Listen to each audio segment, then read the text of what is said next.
ataupun di anak-anak nggak bisa langsung melakukan supervisi aja di dalam kelas.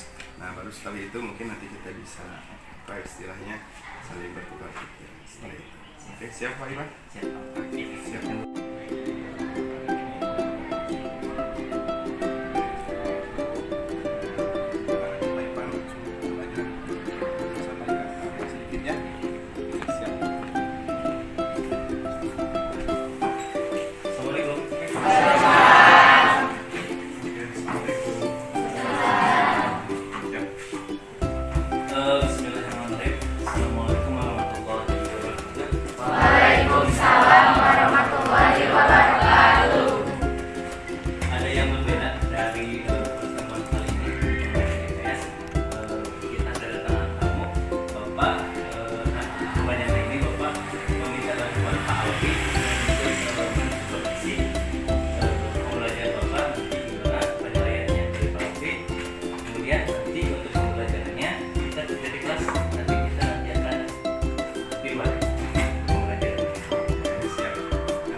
Ya, dengan seperti yang bisa kalian lakukan dengan baik. Jelas ya? Ya.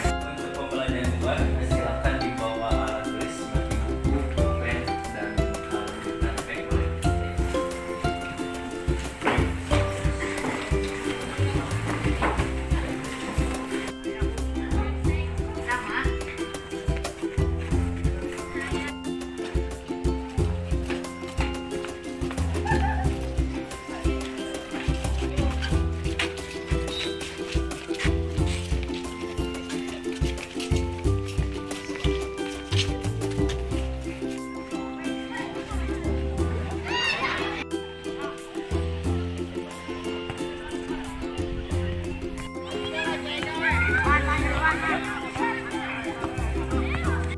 Kalian mengetahui tentang pengertian pelaku ekonomi. Nah, sekarang Bapak ingin bertanya kepada kalian, boleh yang tahu ada berapa jenis-jenis dari pelaku ekonomi? Oke, silakan.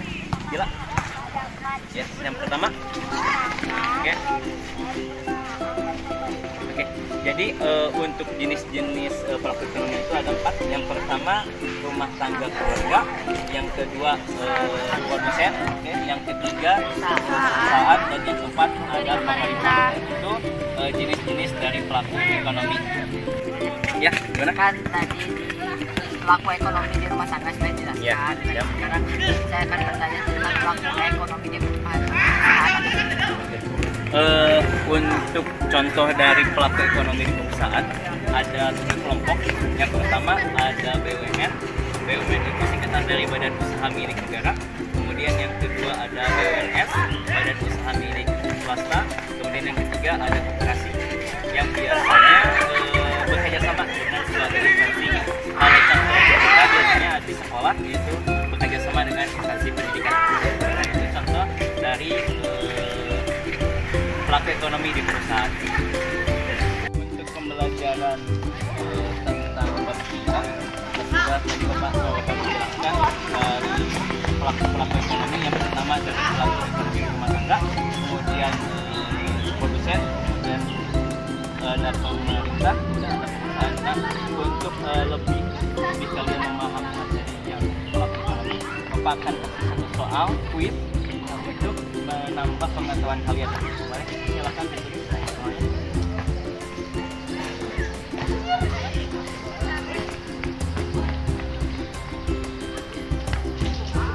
Soal nomor 1 cuma satu soal. Pelaku ekonomi di rumah tangga. Pelaku ekonomi di rumah tangga selain sebagai seorang konsumen,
kelas, karena anak juga memberikan alasan kenapa anak ingin pembelajaran di luar seperti itu.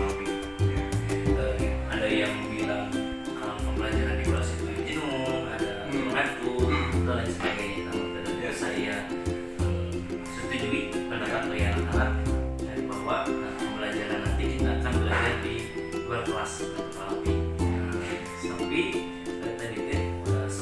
setelah pembelajaran ketika pembelajaran berlangsung banyak sekali gangguan atau kurang kondusif ketika pembelajaran ketika mulai dari suara kendaraan motor, mobil, kemudian pas tadi saya melakukan pembelajaran di luar, kebetulan ada siswa dari kelas lain yang sedang melakukan pembelajaran olahraga.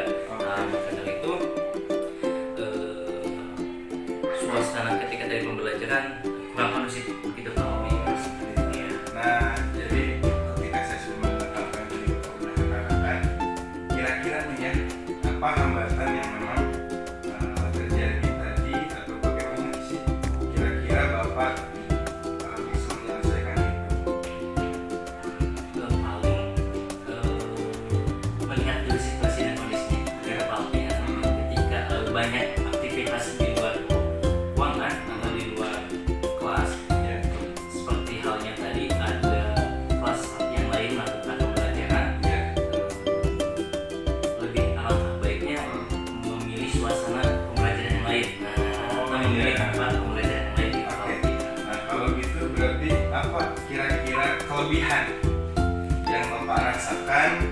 antara pembelajaran di luar kelas ini dibanding dengan pembelajaran di dalam kelas?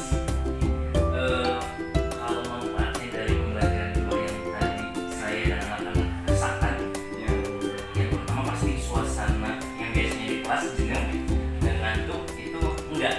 Nah, terbebas gitu dari rasa pengap anak-anak mendalam kelas.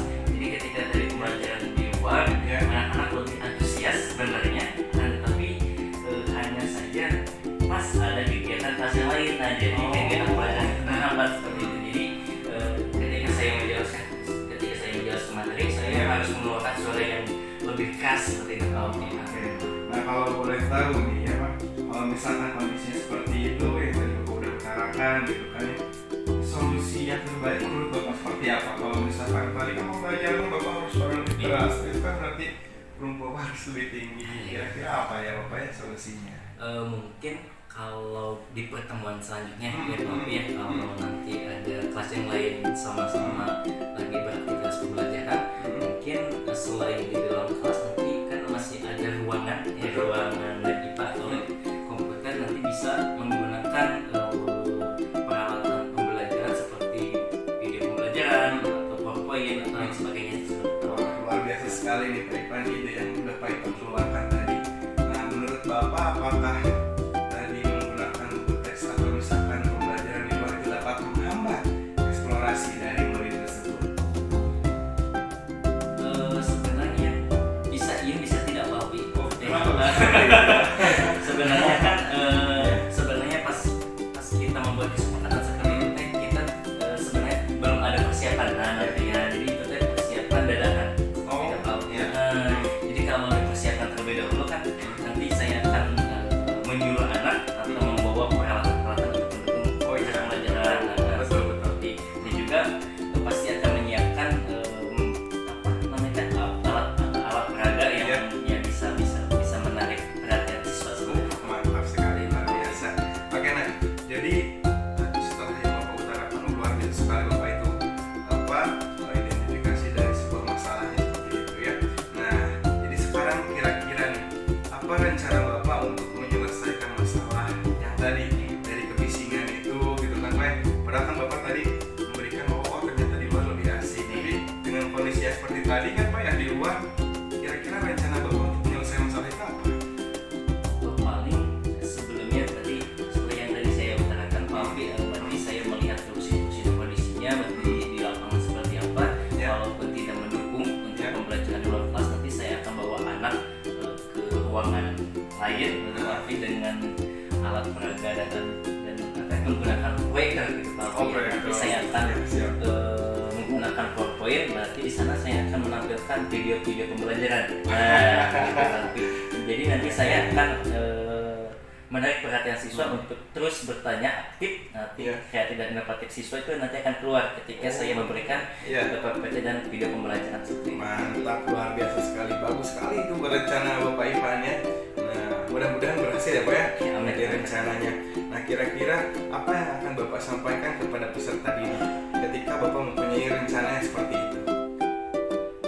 Paling nanti sebelumnya akan diadakan dulu diskusi. Diskusi dengan kelas saya dengan murid-murid.